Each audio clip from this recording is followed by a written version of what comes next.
Hi all. It's been a while since we've done an update on work in the hospital and life here. By God's grace, we are all doing well. The kids are back in school after a great summer full of hiking outside and playing and swimming in the river and searching for bugs and birds of paradise.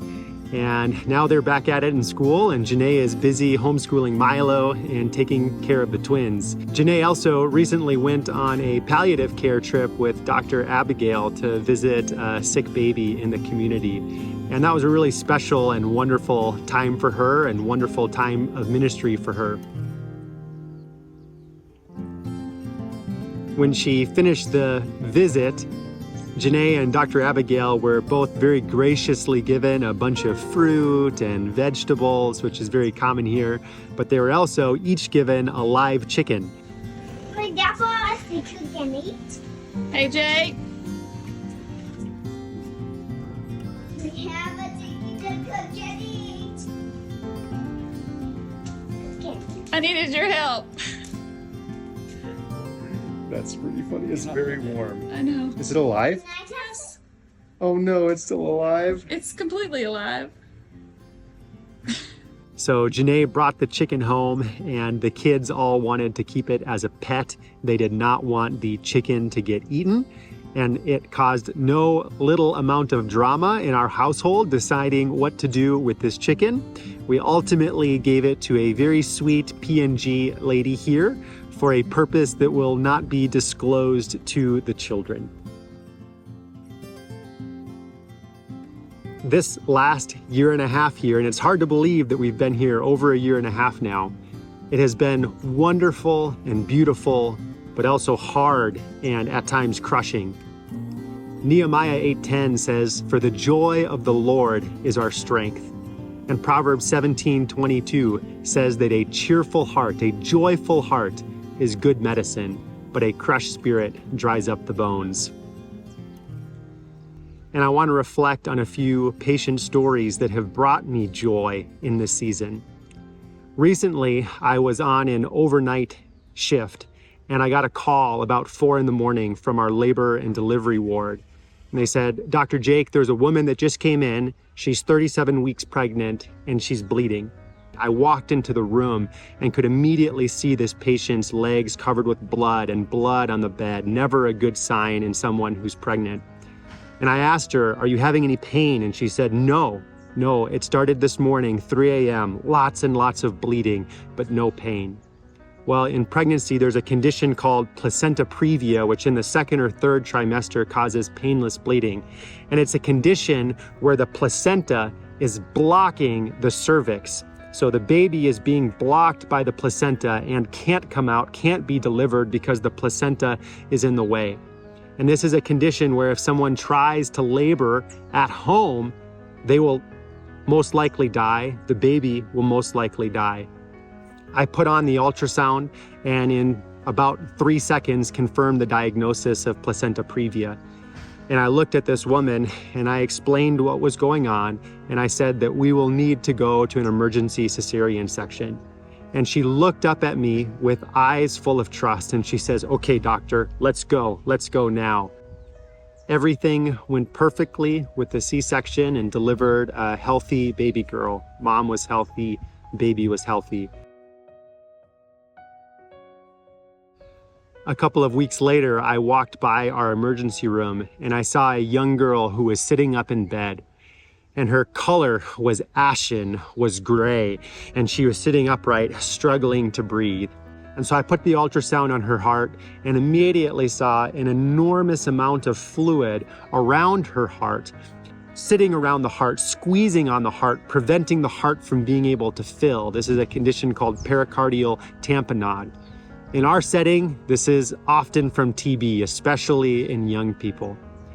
Well, we didn't have any pericardiocentesis kits because we've done a lot recently. And so, like any good missionary doctor, we improvised, used a central line kit.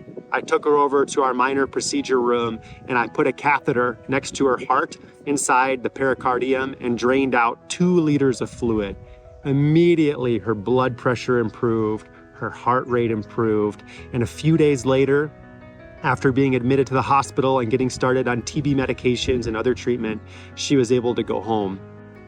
Earlier this week, I had another patient that came into the emergency department, a young patient, and I could tell that they were very ill. She was confused. She was thrashing around on the bed. Her eyes were closed. She wasn't following commands. She wasn't speaking. But one thing that we do is we use what's called an ophthalmoscope to look in the back of the eye at the optic disc. And sometimes you can see that the optic disc is swollen, which is a condition called papilledema, and it signifies that there is elevated pressure inside the brain. And I took a look in the back of this girl's eyes and saw severe papilledema on both sides. Now, lots of things can cause elevated intracranial pressure, from infections to tumors, and in our setting, again, tuberculosis and tubercular meningiomas often cause elevated ICP. And so, without being able to 100% confirm the diagnosis, we started her on antibiotics, started her on steroids, started her on TB medications, and admitted her to the ward. Well, a few days later, I just happened to be walking through the ward and saw this girl sitting up in bed, completely coherent, eating a pineapple. And it just made me smile. Bill McCoy was a former medical missionary here, a wonderful man of God who served here for many years. And he once said that if what I am doing each day is taking a ledger, is taking a tally of sickness versus health, of death versus life, well, I have to be honest that death wins in a landslide. Sickness wins in a landslide. But thank God, he said, that I'm not called to be a medical accountant. I am called to love people each day, to love the people that God puts in front of me. A journalist once said of Mother Teresa that statistically, she was not accomplishing much by rescuing strugglers from the sump of human need. But Christianity does not take a statistical view of life, and God's agape love is not statistical either. Earlier this week, I went on a life-giving run through the mountains. There are so many beautiful places to run here. And as I came back, I was hot and dripping with sweat, and I jumped into the river near our house. And a minute later, I saw a group of young boys that ran over, shouting with glee, and jumped on top of me and threw me a rugby ball and tackled me, and were just laughing and cackling and playing in the water. And it just filled me up. I loved it.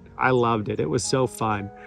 And one of the boys, who was about 10, looked at me and said, Dr. Jake, you took care of me in the hospital when I was sick. Now I'm better. A while later, I walked home and just reflected on how grateful I am for all the patients that God has given me to care for here. And I thought about all the hard times, but how those hard times have produced something that is good. I thought of Romans 5, where Paul says, therefore, we rejoice in our sufferings, knowing that suffering produces endurance. Endurance produces character. Character produces hope, and hope does not put us to shame because God's love has been poured into our hearts by the Holy Spirit. Thank you all so much for your ongoing support, love, prayers, and encouragement. It means a lot. I just ask that you be praying for our family this next month. We have the great opportunity to travel to Greece to go to a conference with Samaritan's Purse, and we know it will be a time of refreshment and restoration. So just be praying for us as we travel and as we spend time there. We love you all. God bless. Bye.